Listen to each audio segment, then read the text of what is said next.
આજે આંતરરાષ્ટ્રીય મહિલા દિવસ નિમિત્તે મોડાસામાં ઘણા બધા કાર્યક્રમો યોજવામાં આવ્યા વહીવટીતંત્ર તરફથી. એમાં સ્પોર્ટ્સ ઓથોરિટી ઓફ ઇન્ડિયા તરફથી જે ઇન્સ્ટ્રક્શન્સ આવ્યા હતા એ નિમિત્તે મોડાસામાં સારી સંખ્યામાં વહેલા સવારે બહેનોએ અને સાથે સાથે ભાઈઓને પણ વુમેન્સ ડે નિમિત્તે સાયકલિંગ યોજી.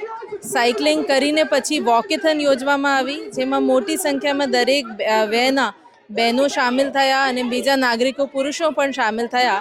અને પછી જેબી શાહ ઇંગ્લિશ મીડિયમ સ્કૂલમાં બહેનો માટે રમતો યોજવામાં આવી છે.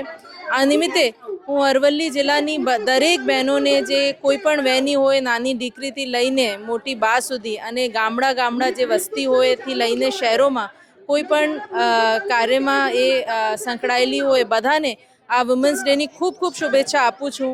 અને આપણે બધા મળીને અને બહેનો જે છે પુરુષો સમોવડી જ નથી, આગળ વધે અને સમાજને દિશા આપે, આપણે પોઝિટિવ કામોમાં રમીએ એ શુભેચ્છા સાથે બધાને હેપી વુમેન્સ ડે.